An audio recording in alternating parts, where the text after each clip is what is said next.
Adam and Jordan were elated to find out that they were expecting a child in February. They had a beautiful baby boy named Joseph Lee Page, who is now 6 months old.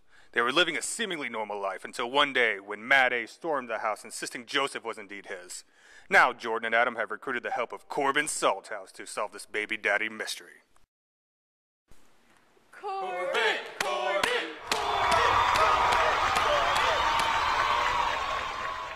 Alright, thank you. Welcome to the show today. My guests today say they might be headed back to lockup if they don't get their Love Live result today. Let's bring in our first guest, Adam.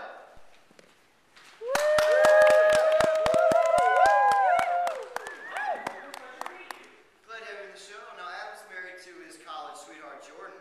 She's here with us today. Well, let's bring her out. Let's give a round of applause for Jordan. Hey, baby, how you doing? Hi, everyone. Well, Adam, can you tell us in your own words why you guys are here today? Wait. First off, I just want to let you know that I love my baby. I love my man, and he provides for me and my child. There you go, Sean. Oh, yes, Corbin, I'd love to. See, it's a simple misunderstanding.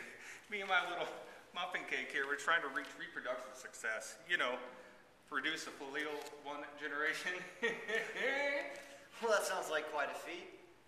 Oh, it was, you know. I love my dorky men, and they always have such a big brain, if you know what I mean. Well, anyways, Joseph finally shows up here, and everything's going splendidly. Until 2 weeks ago, when a man named Matt A. showed up at my doorstep claiming my son was his. Can you believe that? How preposterous! Yeah, me and Matt A., that's history. That's over.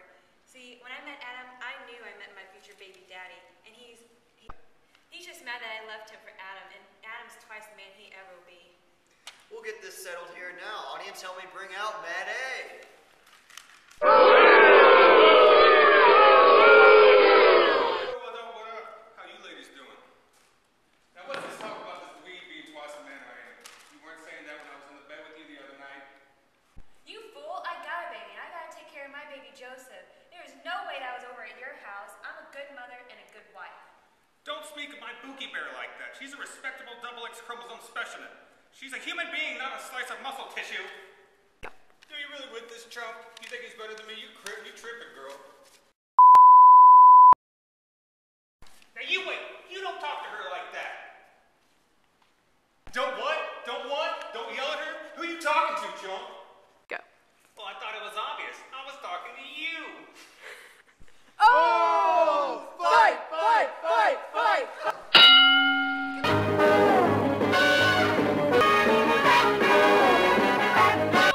Security, can we get security out here?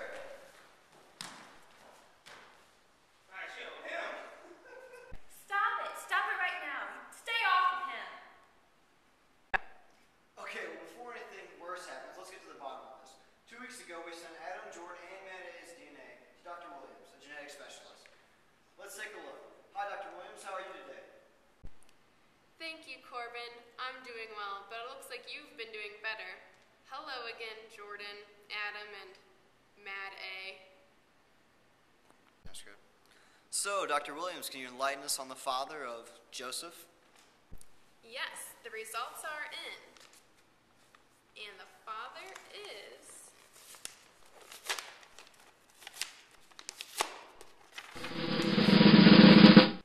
Adam, congratulations. Yes! I knew it. I told you, Matt A. See, honey, I would never cheat on you. Hold up. There's no way that baby is it. You must have messed up your little scientific test or whatever you did. Look, the baby doesn't look anything like him. How could that be possible? Well, Matt A. clearly doesn't understand the molecular mechanisms of gene regulation in eukaryotes. Dr. Williams, could you perhaps fill him in? Of course, Adam. Well, Matt A. The human cell contains as many as 25,000 genes, some from Jordan and some from Adam. Some are expressed in all cells at all the time. Some only at certain times in the child's life, and some aren't expressed at all. What I mean to say is that in order for the gene to be expressed, it must be transcribed into a protein, which in effect turns it on. In fact, a human contains over 1 million proteins. Ooh, now she's talking nerdy. Well, that's all fancy talk and all, Dr. Williams, but I'm no idiot. There's no way that 25,000 genes code for millions of proteins.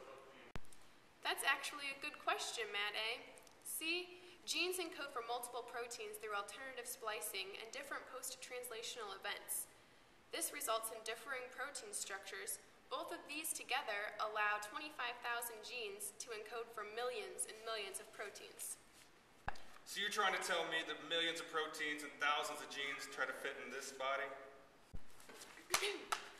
Well, all of your genetic material is condensed and wrapped, which forms chromatin, allowing for tight, compact storage. Chromatin structure can be altered, though. One way is to move the histone octamer along the DNA, thus changing the nucleosome positions. This allows for certain genes to be transcripted and others not to be by moving access to the promoter region. This is sometimes called chromatin remodeling. Wow, that's fascinating, Dr. Williams. Can you tell us more how epigenetic marks influence gene expression? Well, Corbin, the DNA and chromatid structure are passed on. The chromatid structure can change within the life cycle of the cell, as described before. Based on the chromatid structure, certain genes are expressed while others aren't. Well, I got a question of my own I've been wondering. What role does RNA molecules play in repressing eukaryote gene expression? Well, this specifically involves RNA polymerase II. If it isn't able to reach the promoter region because it's enclosed within the histone octamer, it won't be expressed. However, if RNA polymerase II can reach the gene, it will be expressed. Cool! When certain genes aren't expressed, people are now calling that silencing. This could help explain why Joseph doesn't look exactly like Adam.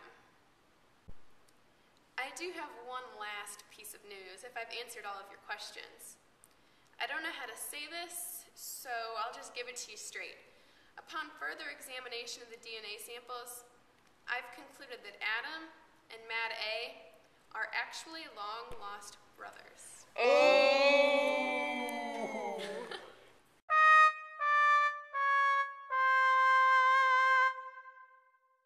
All right, thank you guys for tuning in this week. Next week, we're going to have a fabulous show. Adam and his sister are actually going to be back on the show. So thank you guys for tuning in. You turn in next week on the Corbin Salthouse Show.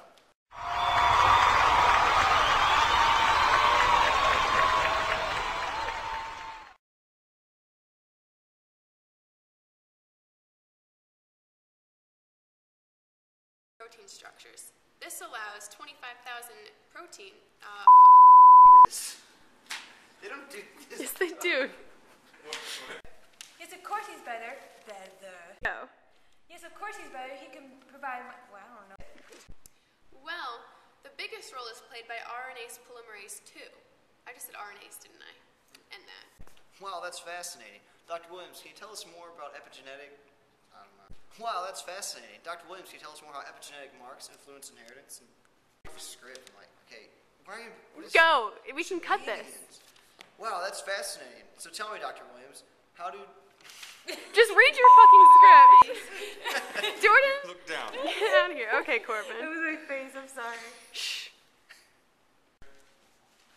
Go. Yo, what up? Hey, what? Don't what? Don't what? Don't tell. Damn it. Go. Just stay where you are.